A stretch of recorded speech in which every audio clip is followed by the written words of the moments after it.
வணக்கம் நேயர்களே, இது அச்சும் அசலும். நாள்தோறும் நாளேடுகளில் அச்சாகும் செய்திகளின் அசல் தன்மையை அலசும் நேரலை நிகழ்ச்சி வழங்குவதற்காக சாமானியரின் குரலாய் நான் சிகாமணி. இன்று பல்வேறு செய்தித்தாள்களில் பல முக்கியமான செய்திகள் இருக்கின்றன.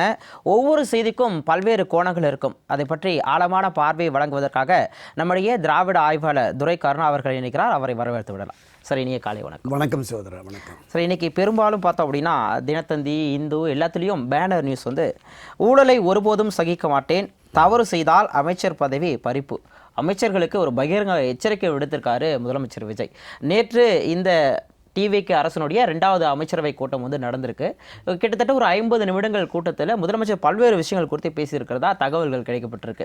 அதில் மிக முக்கியமான விஷயம், இதுவரைக்கும் பார்த்தோம் அப்படின்னா அமைச்சர்கள் மேலே நிறைய குற்றச்சாட்டுகள் எதை நோக்கி வருது அப்படின்னா, அரசு பள்ளிகளாக இருக்கட்டும், மருத்துவமனைகள், இது மாதிரி எல்லா போகிற இடத்துங்கள்லாம் தேவையற்ற ஆய்வு மேற்கொள்ளாதீங்க, ரீல்ஸ் போடாதீங்க, அதே மாதிரி ஊழல் முறைகேடில் சிக்கினா கண்டிப்பாக வேண்டப்பட்டவங்க வேண்டப்படாதவங்க நான் பார்க்க மாட்டேன், கண்டிப்பாக பதவி பறிப்பேன் அப்படின்னு சொல்கிறாரு. இது அமைச்சர்களுக்கான எச்சரிக்கையாக பார்க்கலாமா? இல்லை, மாண்புமிகு முதலமைச்சர் ஜோசப் விஜய் அவர்கள் நேற்றைய அமைச்சரவை கூட்டத்தில் அமைச்சர்களுக்கு விடுத்துள்ளது ஒரு கடும் எச்சரிக்கை அப்படின்னு தான் பார்க்கலாம். தாவேகாவை பொறுத்தளவில் இந்த புதிய அமைச்சரவை புதியவர்கள், அரசியல் புரிதல், அரசியல் பக்குவமற்ற அணுகுமுறைகள் கூட போதுமான அளவுக்கு இல்லாதவங்க தான் இருக்கிறோம்.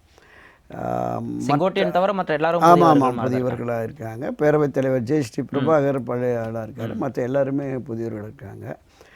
புதியவர்களையும் திறமையானவர்கள் இருக்காங்க, அதில் எந்த மாற்று கருத்துமே இல்லை. ஆதவர்ஜனா போன்றவர்கள், ராஜ்மோகன் போன்றவர்கள் பலருமே இருக்கிறாங்க, அங்கேயுமே இருக்கிறாங்க. அவங்களுடைய அந்த பர்ஃபார்மன்ஸுங்கிறத நான் சட்டப்பேரவையில் பார்த்தோம், நல்லா தான் இருந்தது.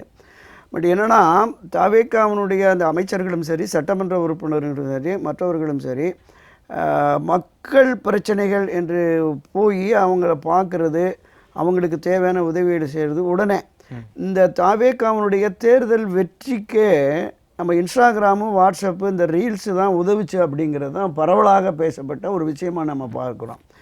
ஸோ அதே பாணியில் ஆட்சி அதிகாரத்தில் வந்ததற்கு பிறகுமே ஒவ்வொரு இடங்கள்லையும், பொது இடங்கள், பள்ளி, கல்லூரிகள், கோவில்கள், மற்ற எல்லா இடங்களுக்குமே போய் அதை ரீல்ஸாக எடுத்து போடுறது அப்படிங்கிற இந்த ட்ரெண்ட் இருக்குல்ல, இது பொதுவெளிகளில் தாவேகா மீதான ஒரு அதிருப்தியையும் ஒரு விமர்சன கருத்தையும் மற்ற அரசியல் கட்சிகள், ஏன் தாவேகாவுல கூட்டணியில் இணைந்து பயணிக்கிற அரசியல் கட்சி கூட இதை கடுமையாக விமர்சனம் பண்ணுறாங்க. நிச்சயமா, ஏன்னா மக்கள் கிட்ட கொண்டு போய் சேர்றதுக்கு தான் பயன்படுத்துனீங்க.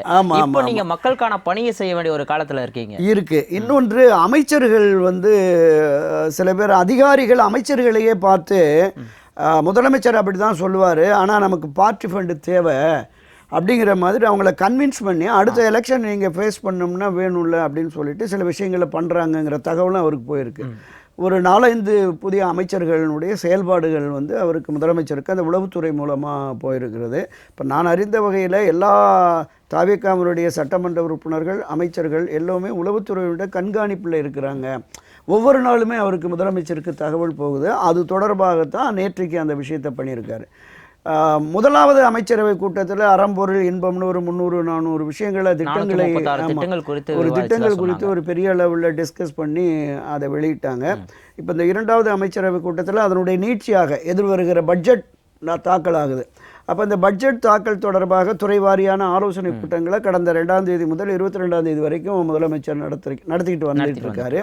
இதில் இடையில் இந்த 2ஆம் முறையாக இந்த கூட்டம் வருகிற பொழுது என்னை பொறுத்தளவில் இதனுடைய பிரதான நோக்கமே இந்த அமைச்சர்களுக்கு எச்சரிக்கை அப்படிங்கிற மாதிரி தான். ஏன்னா அந்த கூட்டம் பட்ஜெட் தொடர்பாக துறை வாரியான திட்டங்களுக்கான நிதி ஒதுக்கீடு, கடந்த ஆட்சியில் போட்ட திட்டங்கள் எந்த நிலையில் இருக்குது, இது தொடர்பான டிஸ்கஷன் முடிச்சுட்டு அமைச்சர்கள், அதிகாரிகள் அனைவரையுமே வெளியில் அனுப்பிட்டு அமைச்சர்கள்ட்ட இந்த மாதிரி விஷயங்களை யாராக இருந்தாலும் பார்க்க மாட்டேன், வேண்டாத யாராக இருக்குன்னு பார்க்க மாட்டேன், இந்த லஞ்ச ஊழலில் ஈடுபட்டால் நிச்சயமாக நான் நீக்கிடுவேன் அப்படிங்கிற மாதிரி சொல்லியிருக்காரு.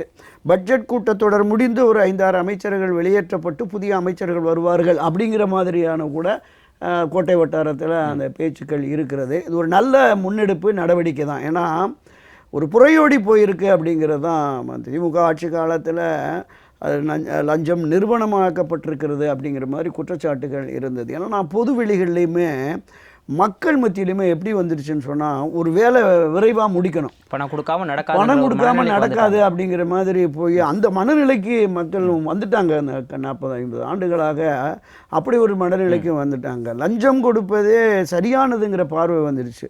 இப்போ என்னை பொறுத்தளவில் ஒரு பெரியவர் போய் தன்னுடைய மகள் ட்ரான்ஸ்ஃபருக்காக போயிருக்கார். அப்போ கடந்த ஆட்சி காலத்தில் அப்போது இது மாதிரி அந்த உதவியாளரோ அல்லது மீடியேட்டரோ போயிட்டு 5 லட்ச ரூபா அப்படின்னு கேட்டிருக்காரு. ஏங்க நியாயமாக 3 லட்சம் தானங்க வாங்குவாங்க, இப்படி அநியாயமாக 5 லட்சம். அப்போ அது 3 லட்ச ரூபா லஞ்சத்தை நியாயப்படுத்துகிற மாதிரியான ஒரு சூழல் உருவாகி போச்சு. அப்போ இதற்கு ஒரு தீர்வு காணணும்னா எப்போவுமே மன்னன் எவ்வளி மக்கள் அவ்வளின்னு இருப்பாங்க.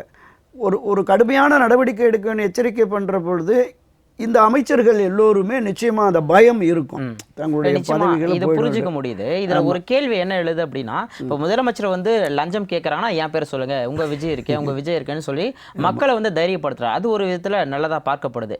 இன்னொரு கேள்வி என்ன எழுது அப்படின்னா, இப்போ வந்து அமைச்சர்கள் மேல ஊழல் குற்றச்சாட்டு, அதிகாரிகள் மேல குற்றச்சாட்டுனா நடவடிக்கை எடுப்புன்னு சொல்றாரு. ஆனா இப்போ ஏற்கனவே சமீப காலத்துல பார்த்தோம் அப்படின்னா அமைச்சர் சரத் அவர்கள் கூட போதைப்பொருள் பயன்படுத்தி தான் ஒரு வழக்கு வந்து வந்தது.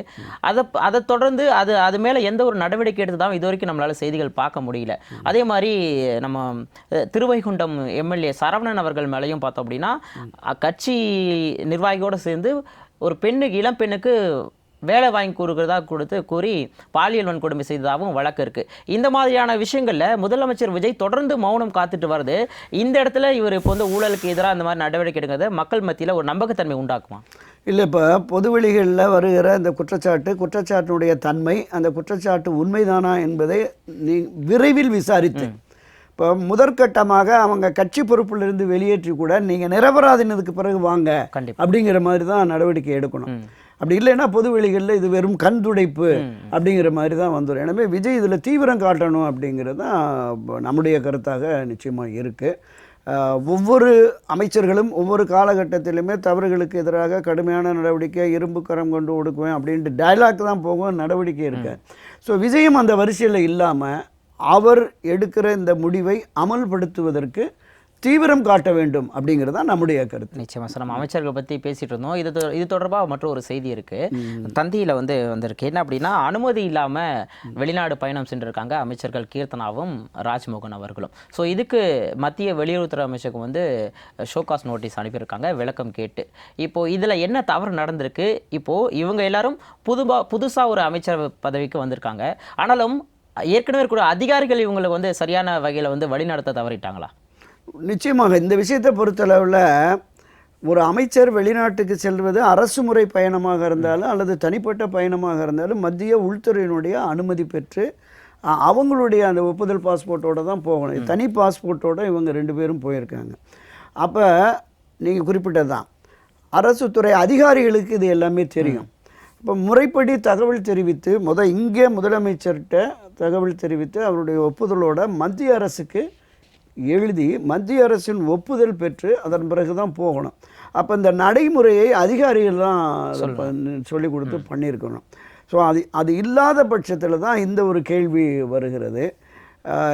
இந்த பிரச்சனையை பொறுத்தளவில் அமைச்சர்கள் புதியவர்கள், நம்ம பல பதிவுகளில் நானுமே சொல்லியிருக்கேன், அரசு துறை அதிகாரிகள் இவங்களுக்கு ஒரு பயிற்சி கொடுக்கணும். புதிய அமைச்சர்கள் வர்றபோது இப்போ துறை வாரியாகவே அந்த துறையில் என்னென்ன பிரச்சனைகள் இருக்குது, அந்த துறையில் எவ்வளவு நிதி ஒதுக்கீடு போகும், எவ்வளவு திட்டங்கள் அதை நிறைவேற்ற முடியும் அப்படிங்கிறது தான் எதுவுமே இருக்குது, பிளைண்டாக இருக்காங்க.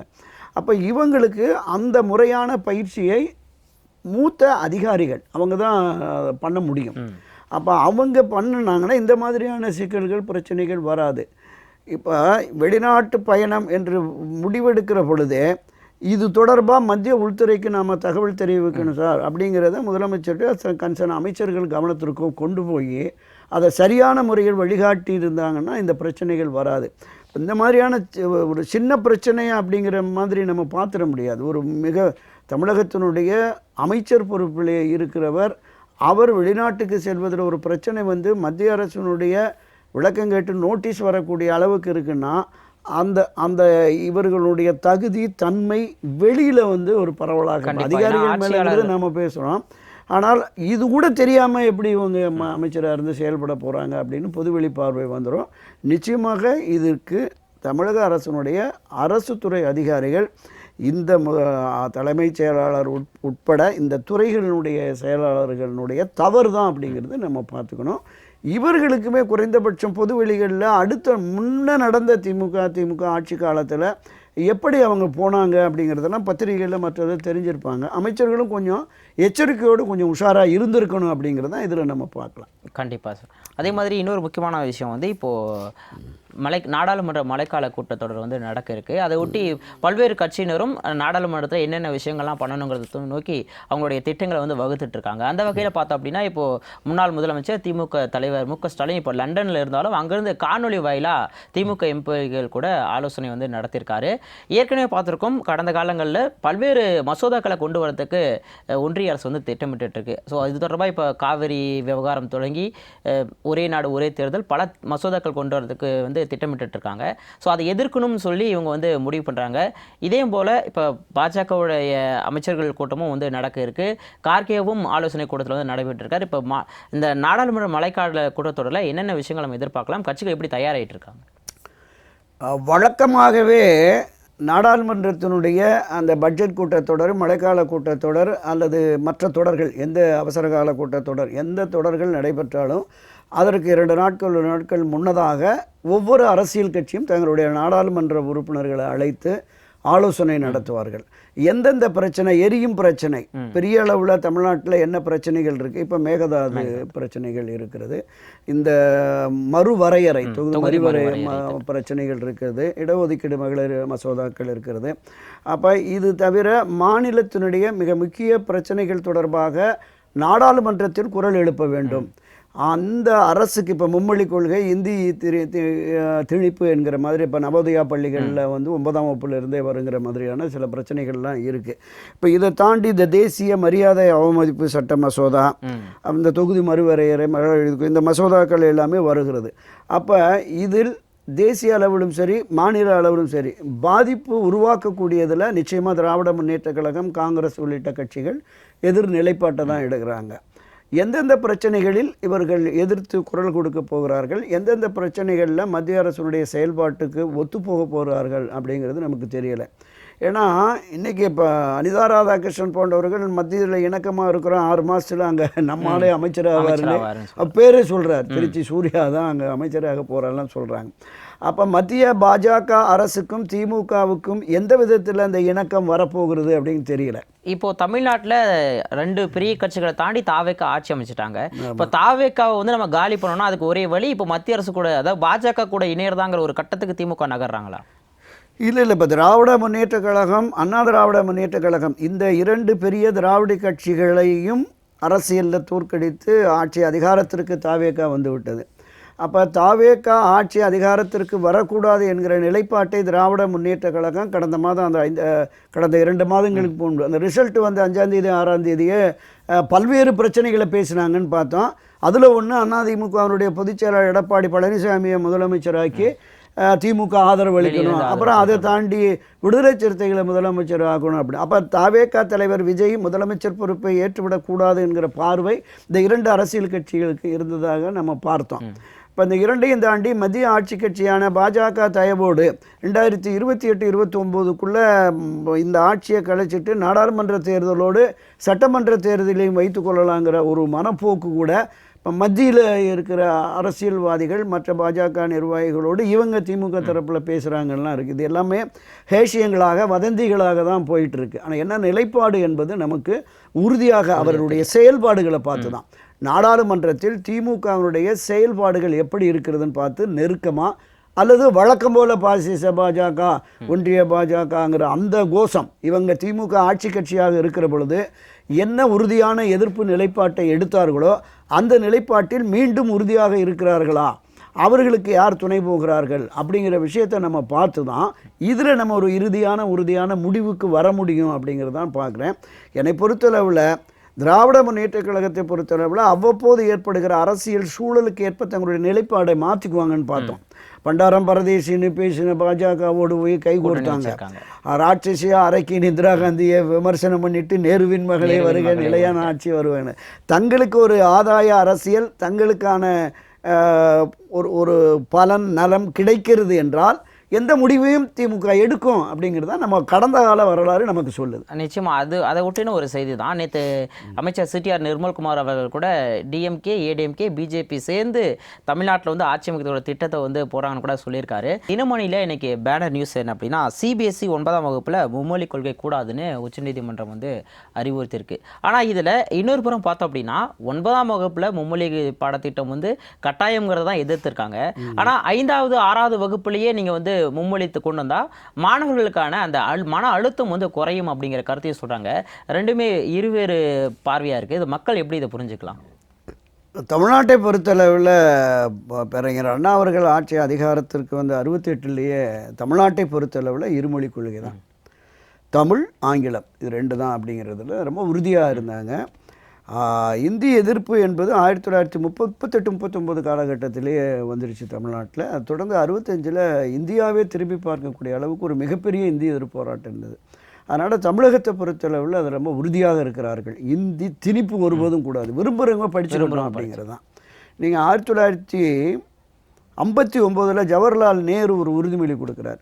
எந்த மாநிலத்திலும் அந்த மாநில மக்கள் விரும்பி ஏற்றுக்கொள்ளாத வரையில் இந்தி திணிப்பு என்பது ஒருபோதும் இருக்காது. இது ஈவிகே சம்பத் நாடாளுமன்ற உறுப்பினராக இருக்கிற போது ஜவஹர்லால் நேரு அவர் கடிதம் எழுத்து மூலமாகவே அந்த பதிலை கொடுத்துருக்கிறாரு. ஆனாலும் ஒரு நிலைப்பாடு இருந்தது, தேசம் முழுவதுமே ஒரு தேசிய மொழியாக இந்தியை கொண்டு வரணும். 1950 காலகட்டத்தில் தான் 15 ஆண்டுகளுக்கு பிறகு தான் அமல்படுத்தணும்னு ஜவஹர்லால் நேரு லால் பகதூர் சாஸ்திரி மத்திய அமைச்சராக இருக்கிற பொழுது அப்போ ஒரு மசோதா கொண்டு வந்து அந்த 15 ஆண்டுகளுக்குள்ளே இதை கொண்டு வரணும்னு தான் அந்த 50ல் கொண்டு வந்ததை 65ல் நிறைவேற்றணுங்கிறது 65ல் தான் இந்திய போராட்டம் இருக்குது. அதனால் தமிழ்நாட்டை பொறுத்தளவில் மும்மொழி கொள்கை, இந்த மும்மொழி கொள்கையில் இந்தி தவிர எது வேணாலும் விருப்ப பாடமாக எடுத்து படிக்கட்டும், ஆனால் திணிப்பு என்பது கூடாது. அதனால தான் தொடர்ந்து திமுக ஆட்சினாலும் அண்ணா திமுக ஆட்சினாலும் இந்த நவோதயா பள்ளிகள் வழியாக அது வருகிறது அப்படிங்கிற மாதிரி சொல்லியிருந்தாங்க. இப்போ நீங்கள் சொன்ன விஷயம் நீதிமன்றத்தை பொறுத்தளவில் இப்போ 9ஆம் வகுப்பில் இருந்து அப்படிங்கிற போது அது வரைக்கும் வேறு மொழிகளில் படிக்கிறவங்க 9ஆம் வகுப்பிலிருந்து இந்தி என்று வருகிற பொழுது அந்த 3 ஆண்டுகளில் பள்ளி இறுதித் தேர்வு வரைக்கும் அதில் அவங்க எடுத்து படிக்கிறது சிரமமாக இருக்கும். 5ஆம் வகுப்பு 6ஆம் வகுப்புங்கிற போது அதிலிருந்து ஒரு 4-5 ஆண்டுகள் வருகிற பொழுது இந்த உயர் படிப்புக்கு வருவங்களுக்கு வசதியாக இருக்கும் அப்படின்னாங்க. எதுவாக இருந்தாலுமே இந்தி மொழி திணிப்பு என்பது கூடாது தான். இப்போ சிபிஎஸ்சியில் நிறைய இடங்கள்ல இருக்குது, தனியார் பள்ளிகளில் நிறைய, இப்போ திராவிட முன்னேற்ற கழக நிர்வாகிகள் நடத்துகிற பல பள்ளிகளில் இந்தி, நீங்கள் பல பள்ளிகளில் இங்கே தமிழில் பேசினாலே அபராதமெல்லாம் விதிக்கிறாங்க. அது ஒரு துரதிருஷ்டவசமான விஷயந்தான் நம்ம பார்க்குறோம். அப்போ இந்த மும்மொழி கொள்கை என்பது இந்தி திணிப்பு என்கிற மாதிரி வருகிற பொழுது தமிழகம் ஒருபோதும் அனுமதிக்காது. திமுக ஆட்சியிலையும் அதைத்தான் சொன்னாங்க, அண்ணா திமுகலையும் அதைத்தான் சொன்னாங்க. தாவேக ஆட்சியிலும் இருமொழி கொள்கை தான் அப்படிங்கிறத அருளேக்கரை விட்டு பிரகடனப்படுத்திட்டாங்க. கவர்னர் உரை நடக்கிற போது அவங்க பிரகடனப்படுத்திட்டாங்க.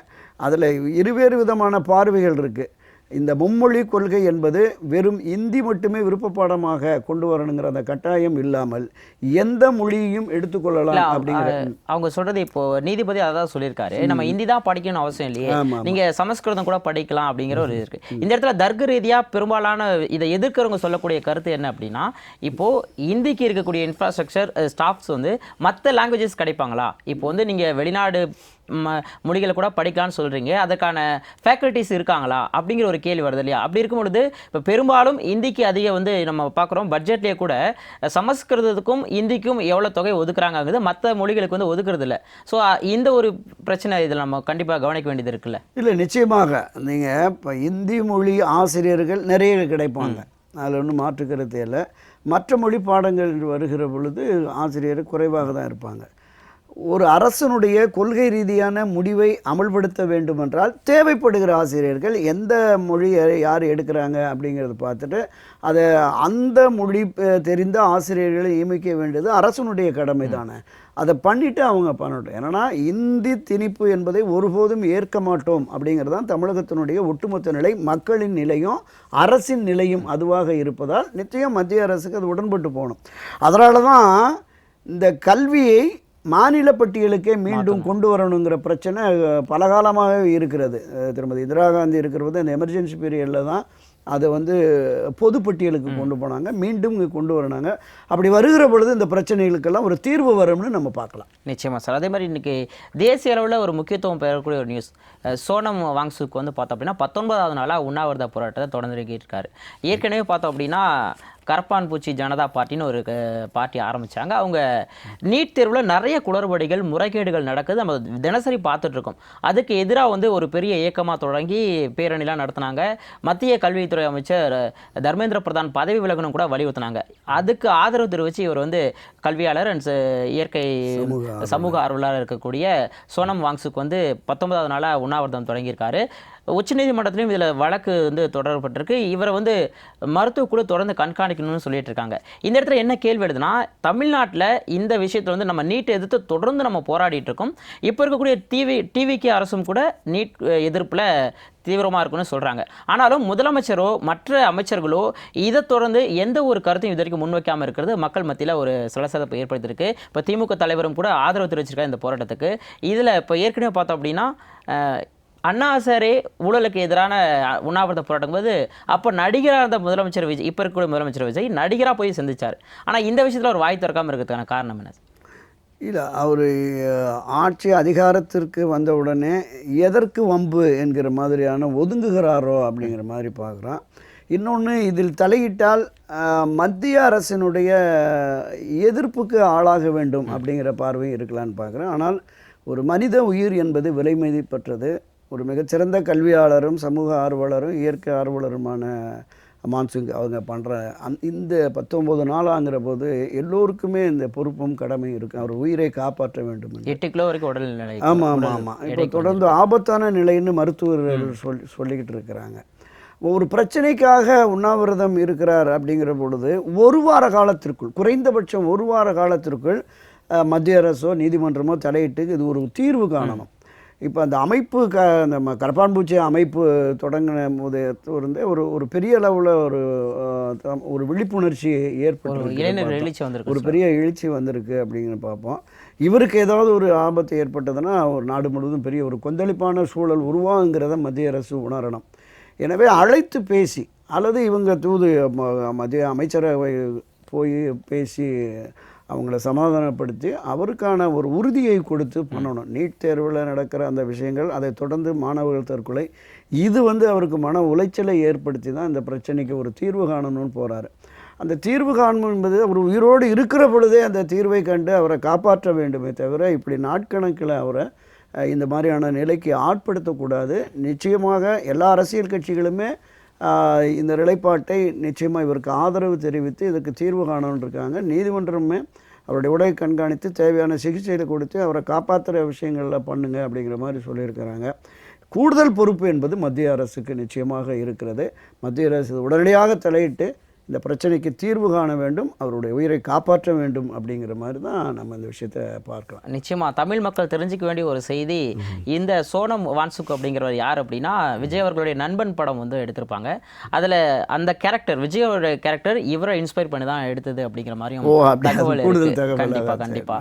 அதே மாதிரி இப்போ நம்ம தமிழ்நாட்டு அரசியலுக்கு வரோம் அப்படின்னா தொடர்ந்து உட்கட்சி பூசல்கள் எல்லா கட்சிகளும் நம்ம பார்த்துட்டு இருக்கோம். இப்போ பார்த்தோம் அப்படின்னா பாமகவில் ஏற்கனவே தந்தைக்கும் மகனுக்குமான அந்த ஒரு மோதல் போக்கு இருந்தது. இப்போ 2 பேரும் ஒன்றா சேர்ந்துட்டாங்க. ஆனாலும் கூட ராமதாஸ் அவர்களுடைய ஆதரவில் இருந்த அருள் அவர் வந்து நேற்று சேலத்தில் தன்னுடைய ஆதரவாளர்களை சந்தித்து பேசியிருக்காரு. கண்டிப்பாக அன்புமணியுடைய தலைமையை வந்து நாங்கள் ஏற்றுக்க மாட்டோம் அப்படிங்கிறத ஆணித்தரமாக சொல்கிறாரு. ஸோ இது எதை நோக்கி போக போகுது? புதிய கட்சி தொடங்க போகிறாரா, இல்லை மாற்று கட்சியில் இணையத்துக்கான வாய்ப்பு இருக்கா? இந்த பிரச்சனைகள் எப்படி பார்க்கலாம்? இல்லை, பாட்டாளி மக்கள் கட்சியை பொறுத்தளவில் கடந்த 40 ஆண்டுகளாக மருத்துவர் ராமதாஸ் ஐயா பாடுபட்டு இந்த கட்சியை வளர்த்து எடுத்தார்.